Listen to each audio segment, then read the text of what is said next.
Yang saya hormati Gubernur Nusa Tenggara Timur yang berkenan hadir bersama kita pada malam hari ini. Yang saya hormati Ketua DPRD Provinsi Nusa Tenggara Timur Ibu Emi dan Dede yang saya hormati dan saya kasihi. Wakil Ketua Majelis Sinode Gemit yang berkenan hadir yang saya hormati dan saya kasihi. Para ketua klasis dan ketua majelis yang juga hadir di sini yang saya hormati dan saya kasihi, terutama ketua majelis Gereja Elim Donat yang saya hormati dan saya banggakan.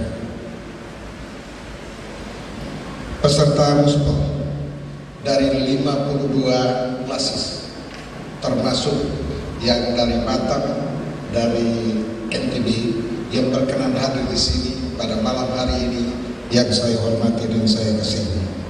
Singkatnya hadirin sekalian yang tidak dapat saya sebutkan satu persatu yang saya hormati dan saya kasihi. Salam untuk kita semua. Assalamualaikum warahmatullahi wabarakatuh. Salve. Salam sejahtera. Salam sehat untuk kita semua. Mengawali sekar bersih ini, perkenankanlah saya untuk mengajak kita semua memanjatkan puji dan syukur atas segala perlindungan dan penyertaan Tuhan yang berkuasa bagi kita semua sampai dengan saat ini, di mana kita dapat disatukan Tuhan guna melaksanakan musyawarah pelayanan perempuan Sinode Gemit ke-7 tahun 2021 di Jemaat Elim Klasis Kupang Timur di Kabupaten Kupang. Musyawarah pelayanan perempuan yang merupakan sebuah forum resmi dengan fungsi sebagai wadah yang memilih Badan Pengurus Perempuan Lingkup Sinode Gemit periode 2021-2023 melalui musyawarah ini. Semua rumusan program Badan Pengurus Perempuan Sinode Gemit akan dibahas dan ditetapkan sesuai rencana induk pelayanan serta haluan kebijakan umum pelayanan Sinode Gemit. Saya atas nama pemerintah Kabupaten Kupang dan seluruh jemaat tuan rumah pelaksanaan muspel ini, izinkanlah saya untuk mengucapkan selamat datang kepada Bapak Gubernur Nusa Tenggara Timur, Ibu Ketua DPRD Provinsi Nusa Tenggara Timur, seluruh peserta muspel dari 52 klasis di seluruh Indonesia yang berkenan hadir di tempat ini. Diiringi dengan rasa terima kasih yang sebesar-besarnya kepada pengurus perempuan Gemit, termasuk Ketua Sinode Gemit yang telah menetapkan Kabupaten Kupang sebagai lokasi untuk dilaksanakannya muspel bagi semua klasis yang berada di seluruh Indonesia, khususnya di lingkungan Gemit. Bahwa kami yakin bahwa semua peserta yang hadir akan mampu untuk melaksanakan sebuah agenda yang juga akan memberikan sumbangan pikiran yang strategis dan konstruktif demi menguatkan peran para pengurus perempuan Sinode Gemit ke depan. Bapak Ibu yang saya hormati dan saya kasihi, seiring perkembangan zaman, posisi perempuan telah melampaui ekspektasi kita. Perempuan yang dulunya dikesampingkan dalam berbagai hal telah berubah konteksnya menuju kesetaraan dan kesejahteraan dan kesejajaran program dan fungsi dengan laki-laki. Asal jangan lupa bahwa perempuan adalah perempuan dan laki-laki adalah laki-laki. Jangan sekali-kali perempuan mirip dengan laki-laki atau laki-laki mirip perempuan. Nah, ini boleh setara tetapi fungsi kita masing-masing. Banyak kontribusi nyata perempuan dalam berbagai bidang yang mungkin melebihi kontribusi laki-laki saat ini. Secara konseptual, perempuan masa lalu hanya menjadi stereotip untuk membedakan jenis kelamin saja. Dulu yang namanya laki-laki dan perempuan ya hanya untuk membedakan jenis kelamin saja. Tapi masa sekarang perempuan telah mampu meruntuhkan aspek maskulinitas dan telah membiaskan aspek produktivitas dari laki-laki. Itulah eksistensi perempuan modern. Kondisi demikian menjadikan kita di Kabupaten Kupang menetapkan indeks pembangunan perempuan menjadi sebuah sasaran pokok di masa yang akan datang. Bapak Ibu semua yang saya hormati dan saya kasihi, singkat kata saya mengucapkan selamat datang di Kabupaten Kupang yang sama kita cintai ini. Maafkan kami bila dalam segala keterbatasan yang ada banyak hal yang tidak menyenangkan Bapak Ibu semua sebagai pemerintah Kabupaten Kupang, sebagai jemaat GMI di Kabupaten Kupang, sebagai rakyat Kabupaten Kupang. Kiranya Tuhan menyertai kita semua dalam melaksanakan tugas dan pelayanan kita. Dan selanjutnya, kiranya pada kesempatan yang berbahagia ini, atas nama pemerintah daerah dan jemaat di Kabupaten Kupang, memohon perkenan Bapak Gubernur untuk juga memberikan arahan, memberikan nasihat, memberikan motivasi pada forum musbel yang dihormati ini. Demikian dan terima kasih. Kiranya Tuhan menyertai kita semua. Shalom. Wassalamualaikum warahmatullahi wabarakatuh. Om Santi Santi Santi Om. Namo Buddhaya.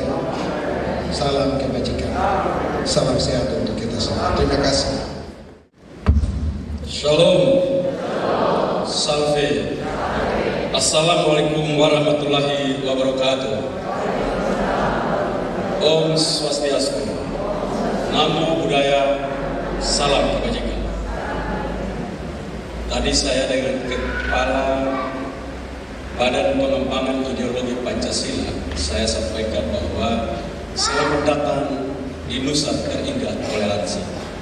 Kami di gereja pun Assalamualaikum. Mudah-mudahan di tempat lain ada salam di dalam masjid. Saya selalu sampaikan itu. Yang saya hormati Ketua Sinode Gemir, dalam hal ini diwakili oleh Wakil Ketua Sinode Gemir, Bapak Pendeta Gayus, Ketua DPRD Provinsi Nusa Tenggara Timur, Ibu Emilia Nomleni, perempuan sakti Mandraguna, Bupati Kupang, para ketua-ketua klasis, dan kepada Suster Marcelina yang pintar dan cantik dan luar biasa, selamat datang. Dan semua pemilik cinta yang hadir pada malam hari ini. Dan tepuk tangan ke laki-laki sana yang berbuat sama situ. Kita bersyukur bahwa berbagai-bagai tantangan sampai hari ini kita masih hidup di dalam situasi gangguan kesehatan, ancaman-ancaman dari COVID-19. Tapi sejarah juga mengajarkan kita bahwa tahun 1918 ada flu Spanyol yang dikenal dengan flu Spanyol N1H1. Tahun 2018 Februari, tahun 1918 Februari, berakhir tahun 1920 April, melakukan infeksi kepada 500.000 orang di dunia dan menyebabkan 500 juta orang terinfeksi dan menyebabkan 50 juta orang meninggal. Tetapi dia bertahan 2 tahun, setelah itu manusia memenangkan. Seperti virus Spanyol itu, juga nanti virus COVID-19 tetap akan dimenangkan oleh manusia.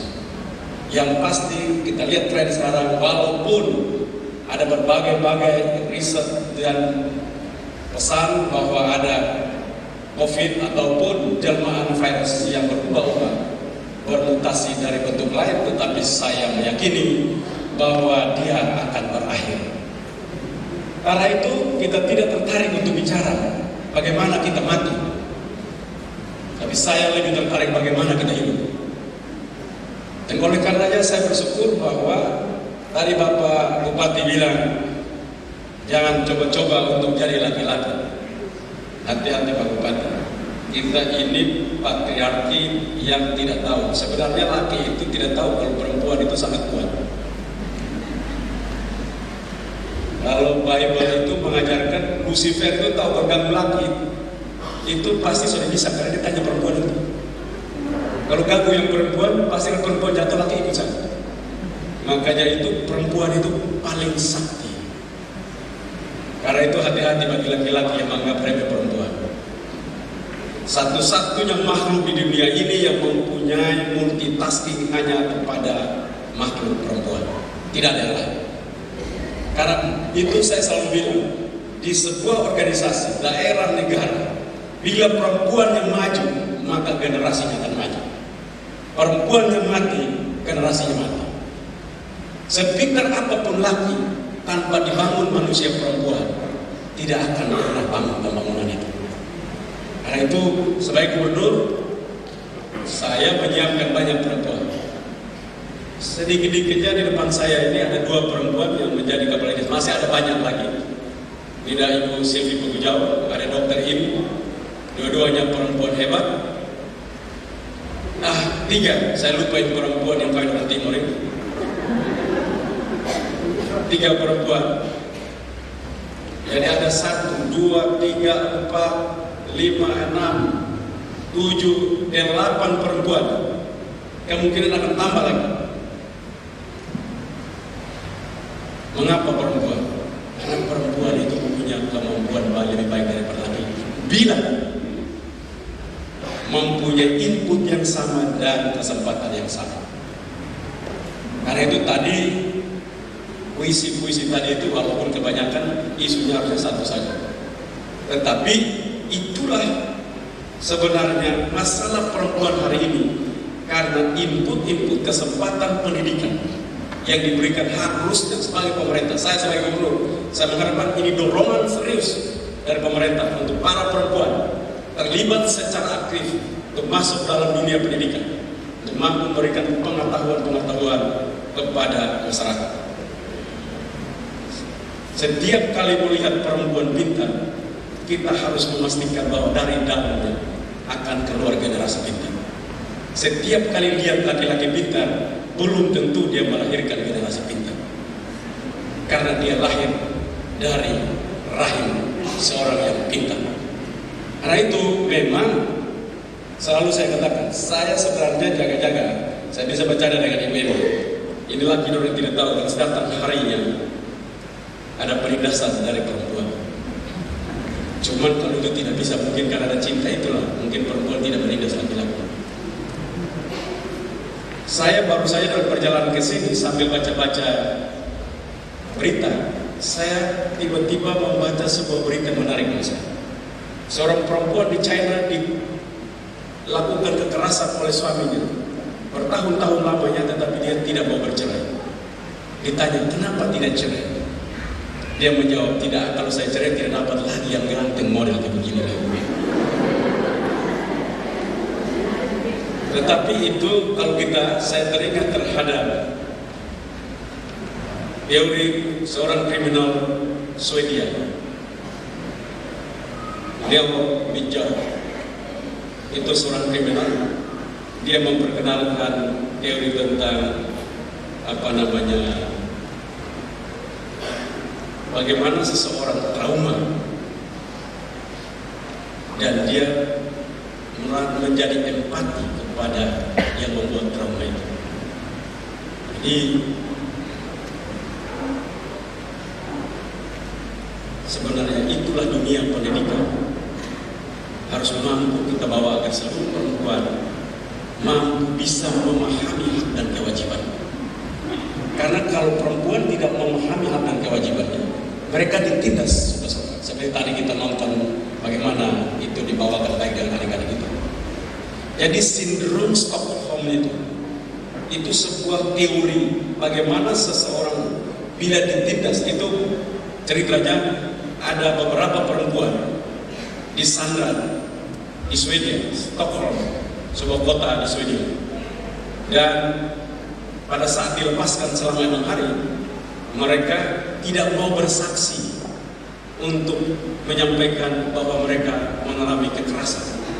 Mereka jatuh cinta dengan yang menculik mereka. Mereka simpati kepada yang menculik mereka. Nah, inilah menurut saya yang paling bahaya.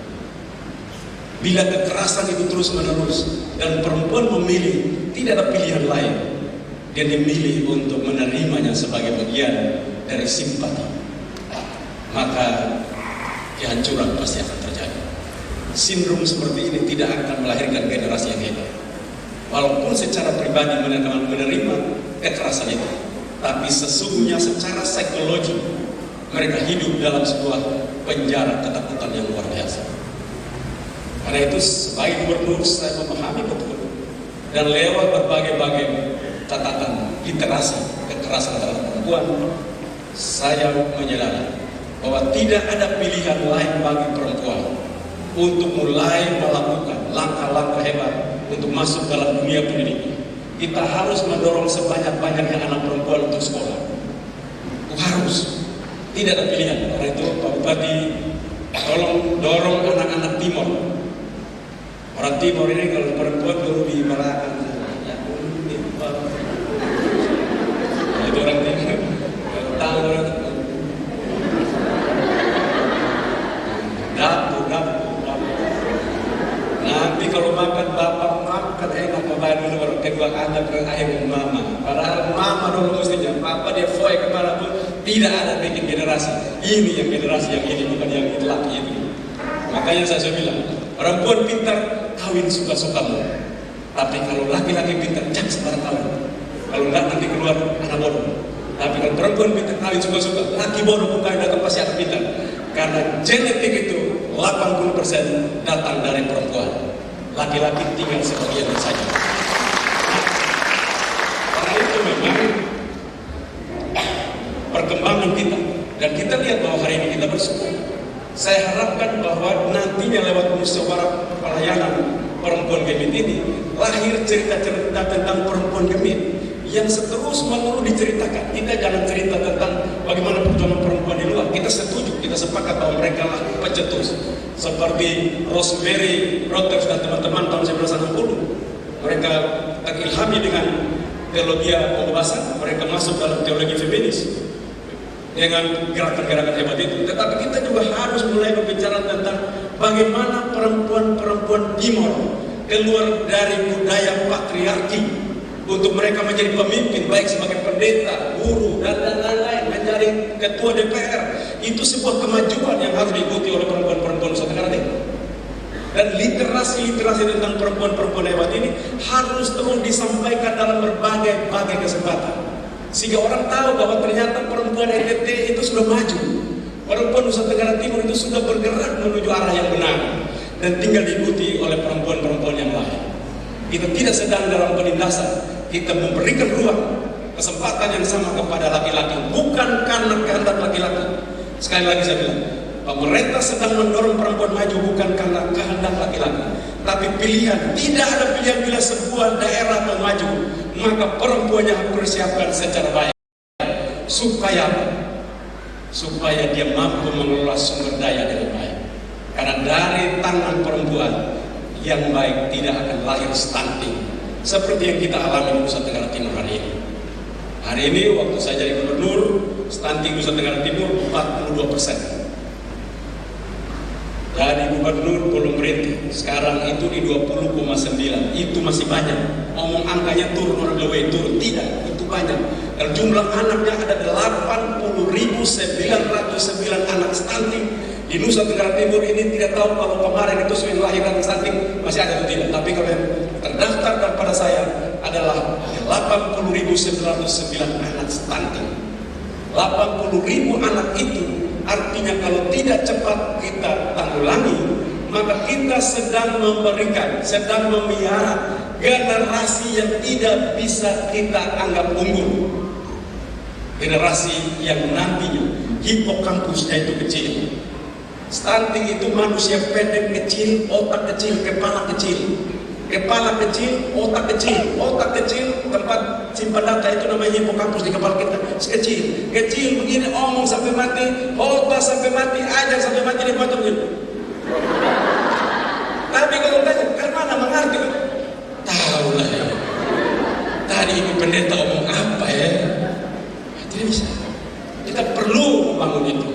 Sehingga ke depan kita punya generasi unggul. Mimpi NTT untuk tahun emas, generasi emas tahun 2045 seperti semangat dan mimpi cita-cita Bapak Presiden Joko Widodo tidak mungkin terlaksana hebat kalau terus melahirkan anak stunting. Tidak bisa. Dan karena itu gereja berperan penting dan perempuan paling penting untuk dilatih bagaimana mereka mampu membangun generasi emas Nusa Tenggara Timur. Karena itu lewat tempat ini saya mengharapkan musyawarah pelayanan perempuan Gemit ini mampu merumuskan sebuah kerja konkret bagaimana surga perempuan itu hadir di Nusa Tenggara Timur.